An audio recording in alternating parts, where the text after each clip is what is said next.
We have a problem with Hollywood. The whole world does, you can say. For several months now, the industry has been shut down, movie theaters are empty, all the money invested is frozen or has already been lost.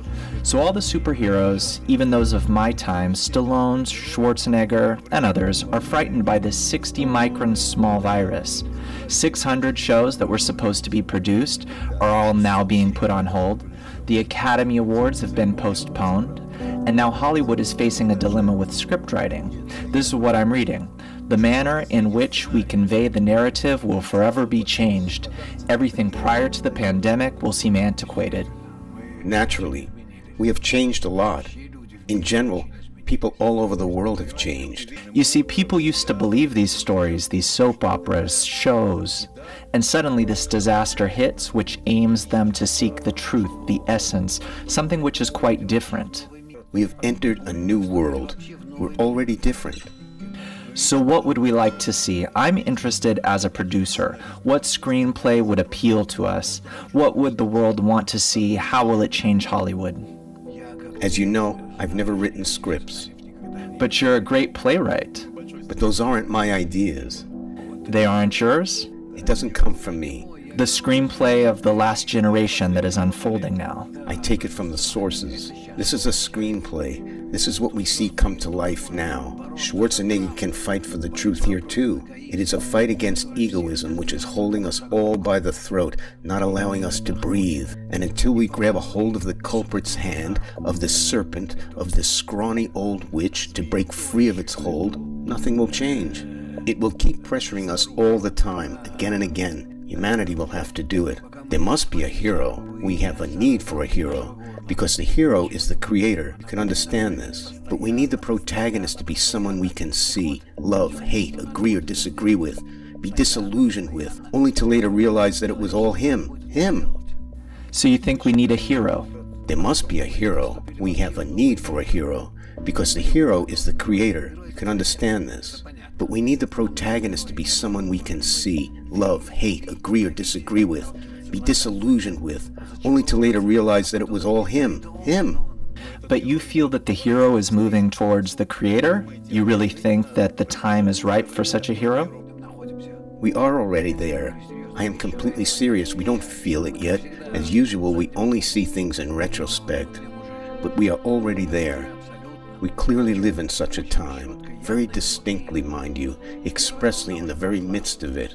The first wave has already passed. The coronavirus that we see now is but the remains. This wave has passed, and we're already thinking and feeling differently. Everything is different. The virus goes through us as we cope with our own sickness. We see the world differently. We don't realize it yet, but later the awareness will come of how much we have changed and how differently we view everything now. Thus, the first wave has already passed. So you feel that the time of hyperaction and violence in the movies has passed? You can even see this in the youth that was still interested in it a mere 6 months ago. You can tell if they're still interested in it today. I'm confident they no longer are. And the preteens that are growing up will not have any interest in it. It would seem to them as an antiquated Hollywood of the last century.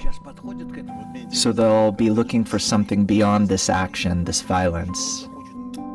They'll be looking for a greater action, and greater action comes from the inside rather than from violence or from having thrown someone off the 20th floor as he hangs onto an airplane wing in mid-flight. The need will be beyond the mechanical action, beyond the imagery of the framework of this world. It will be internal. The internal scrutinies of a person. Yes, or it could be about a war like the coronavirus is waging on us. And you see our protagonists penetrate the travel inside the human body, inside the human society, fighting this virus which wants to smite humanity. And as our hero, our protagonist is wrestling with it, he begins to realize that perhaps he should not be fighting it, since everything that it does is good. The virus does good? Yes, he thought he needed to destroy it. But no, he needs it to help it destroy human egoism. It only aims to destroy the ego and not harm humanity. just the opposite. This is how it is saving humanity. So he realizes the benign mission of the virus, which is aimed against human egoism, right? Yes, of course. That once we neutralize it, the protagonist suddenly realizes that if not for this virus, we would be headed towards the destruction of our planet. Had the virus not come to show us now, but in another year or two, we would have surely destroyed it. It actually sounds like a great title for a script, The Battle of the Virus. this is what we should call this video. Great.